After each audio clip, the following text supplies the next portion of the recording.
Lawrence Bishnoi के भाई अनमोल बिश्नोई का जैसे ये वीडियो वायरल होता है तो अचानक से सभी को रामायण याद आ जाते हैं। जो लोग रामायण को नहीं मानते थे ना, वो भी रामायण का सार समझाने लग गए और कह रहे हैं कि एक ही घर के अंदर विभीषण जन्म लेता है और उसी घर के अंदर रावण भी जन्म लेता है। यानी कि यहाँ जो अनमोल है वो यज्ञ कर रहा है वो विभीषण है और जो रावण है वो लॉरेंस बिश्नोई है। लेकिन लॉरेंस बिश्नोई ने ऐसा क्या कर दिया जो रावण की उपाधि दे रहे हो? रामायण को ना मानने वाले जब रामायण का सार समझाने लगे तो समझ जाना कि कहीं ना कहीं इतनी बड़ी फटी पड़ी हुई है। तो जितने लोगों की ने पहले धमकियां दी थी, अब वो सारे लोग इनके ऊपर बात करने से भी डर रहे हैं। तो इन सभी चीजों को समझेंगे, साथ ही साथ लॉरेंस बिश्नोई का आगे चरित्र हनन कैसे होगा ये भी बता देता हूं, ताकि आप लोग अच्छे से समझे कि आने वाले समय में जो अभी ट्रेंडिंग में है वो किस प्रकार से पूरी तरह से शांत होता हुआ नजर आएगा। जिसे आप हीरो मान रहे हैं उससे विलन बता दिया जाएगा। चलिए आज का वीडियो आरंभ करते हैं। भगत सिंह की कहानी आप लोग को याद है। एक क्रांतिकारी परिवार में जन्मे हुए भगत सिंह बचपन से ही क्रांतिकारी की मशाल अपने सीने के अंदर लेकर चल रहे थे। सामने देख रहे थे, उनके जितने भी आसपास था वो सारा क्रांतिकारी का माहौल था।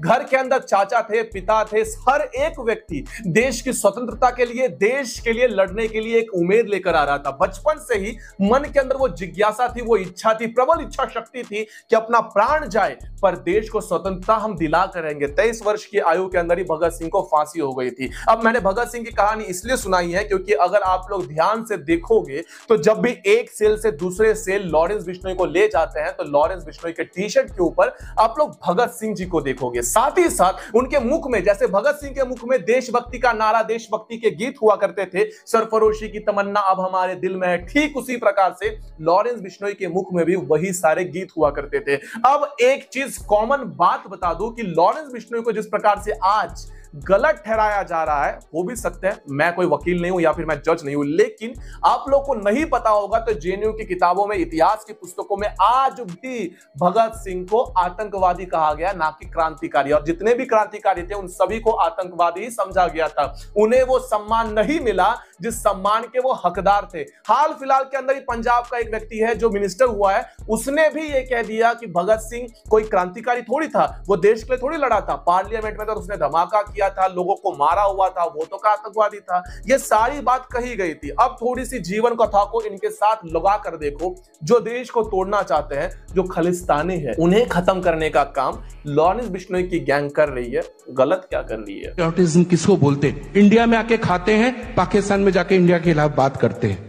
वही हमारे जौहर भट्ट खान्स में भी है, इंडिया में ही खाते हैं और पाकिस्तान का राग अलापते हैं। अभिजीत भट्टाचार्य के बिना एसआरके का कोई पिक्चर पूरा नहीं हो सकता है। एसआरके का अगर गाना होगा तो वो अभिजीत भट्टाचार्य ही गाएंगे। एक समय में अभिजीत भट्टाचार्य काफी ज्यादा प्रसिद्धि की चरम सीमा पर थे, लेकिन अचानक से पूरी तरह से नीचे नीचे नीचे इनका करियर कोलैप्स होता चला गया। इसके पीछे का कारण सत्य बोलना इन्हें काफी ज्यादा महंगा पड़ गया। जो बॉलीवुड गैंग, आप लोगों ने सदैव ही देखा होगा कि पाकिस्तान के कलाकारों को पाकिस्तानी ना समझते, वो कहते कि वो तो सिर्फ कलाकार है, वो भारत में आते हैं, पैसे कमाते हैं और फिर वहां पर जाकर भारत के विरुद्ध में स्टेटमेंट भी देते हैं। लेकिन फिर भी भारत देश के जो भट्ट है, खान है, ये सारी गैंग मिलकर, डी कंपनी खास करके जो बॉलीवुड को पूरी तरह से रन करती है, इनके नजरों के अंदर पाकिस्तान सदैव ही हमारे लिए अच्छा है। अब एकता टाइगर या फिर कोई भी सलमान खान की मूवी हो, मुझे याद नहीं है, भाईजान, बजरंगी भाईजान जैसे मूवी हो, इन सभी मूवीज को बीच में देखा होगा कि कहीं एक तरफ पाकिस्तान का झंडा है, कहीं एक तरफ इंडिया का झंडा है और दोनों साथ में लहरा रहे हैं। और यही पाकिस्तान जब हमारे देश के ऊपर आक्रमण करता है,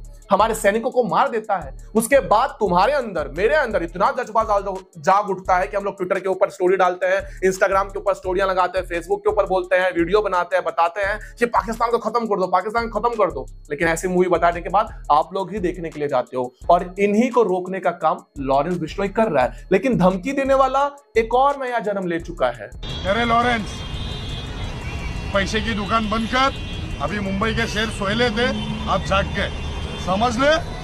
ओपन धमकी दे रहा हूं तेरे को, मुंबई के शेर जाग गया, घंटा हम हमारी बीवी बच्चे का फिक्र नहीं करेंगे, आजा तेरे भेज। मुंबई के अंदर आप लोगों को ऐसे टपोरी बहुत ज्यादा मिल जाएंगे। ये देखो, ये क्या है? पेंसिल है, लेकिन आप इसे तीर समझो, ठीक है?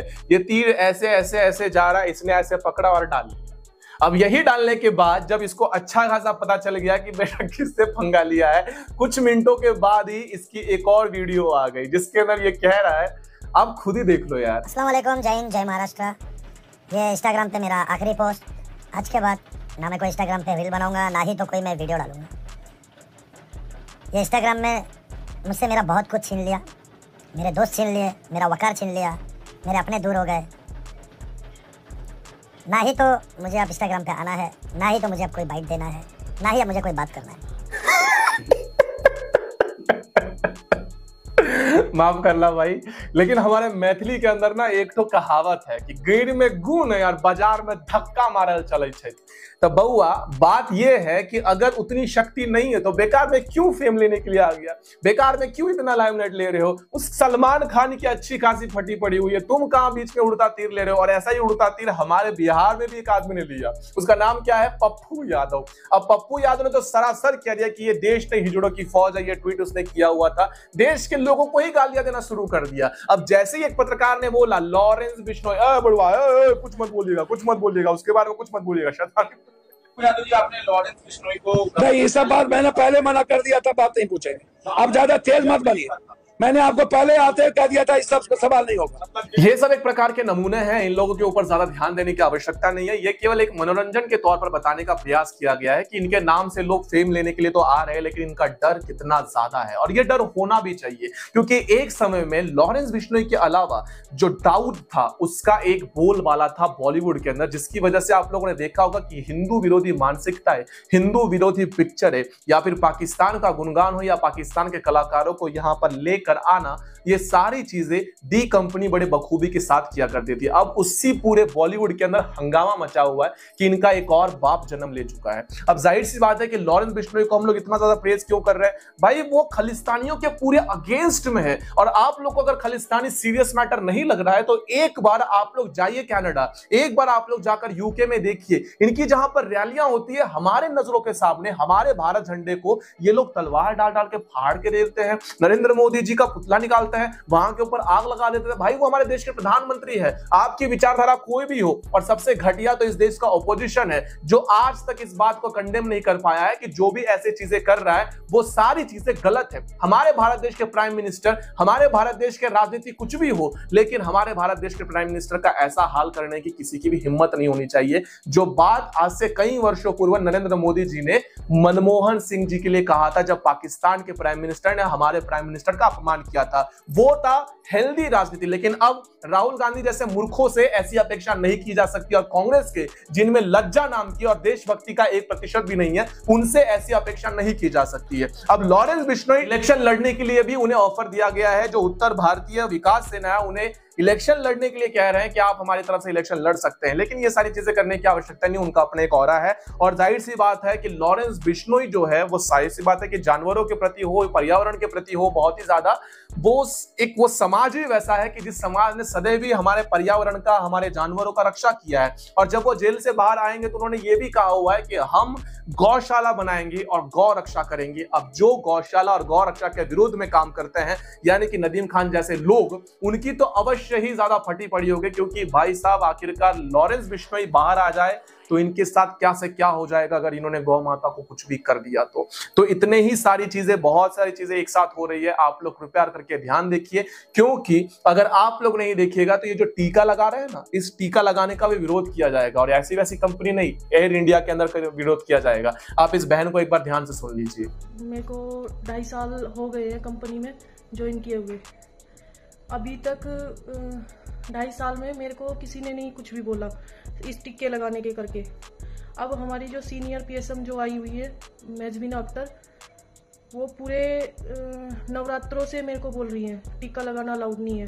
एक दिन मैंने उनसे बोला था कि मैडम मैं तो पहले से ही, जब से मेरे को भी नहीं याद है, जब से मैं मतलब अपना होश संभाला तब से सुबह पूजा पाठ करके टीका लगा के ही अपना काम शुरू करती हूँ, जैसे हिंदुओं में होता ही है। ठीक है, उसके बाद अब उन्होंने एक दिन मेरे को बोला था कि टीका लगाना ग्रूमिंग में अलाउड नहीं है। मैंने बोला मैडम टीका तो नहीं छोड़ सकते हम लोग लगाना, और ग्रूमिंग से और टिक्के से कोई मतलब ही नहीं है।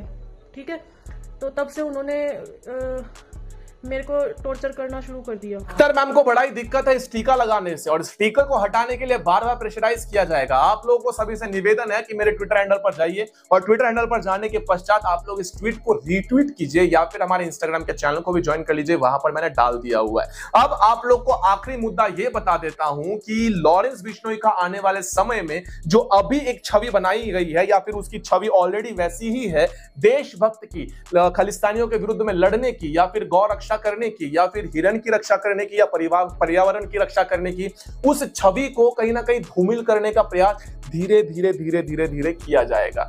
जो उसने नहीं भी किया होगा वो भी शायद हो सकता है कि पॉलिटिकली तरीके से उसके ऊपर वो आरोप लग जाए। सलमान खान कोई दूध का धुला है नहीं है, इसलिए मुझे उसके प्रति कोई भी जो उसके पीआर टीम कर रही है, सब वीडियोस वायरल कर रही है इमोशनल वगैरह, मुझे कोई लेना देना नहीं, हमदर्दी है ही नहीं। अगर तुमने किसी जानवर को मारा है तो भाई तुम्हें उसका तो भुगतना ही पड़ेगा। बाकी जो होता है वो राम की मर्जी से ही होता है, तो जैसा होगा राम की मर्जी से ही होगा। मेरे लिए इतना ही इंपॉर्टेंट है कि इस देश के अंदर देश का टुकड़े करने वाले खालिस्तानियों के विचारधारा को रोकने का और उनको डराने का काम एकमात्र व्यक्ति कर रहा है, इसलिए मेरा तो फुल समर्थन रहेगा और हमेशा रहेगा, फिर चाहे परिस्थिति कैसे भी हो। अब इस वीडियो को यहां तक देखने के लिए आप लोगों का बहुत बहुत धन्यवाद। अगले वीडियो के अंदर मिलते हैं सनातनियों, तब तक के लिए जय सनातन, जय बिश्नोई समाज।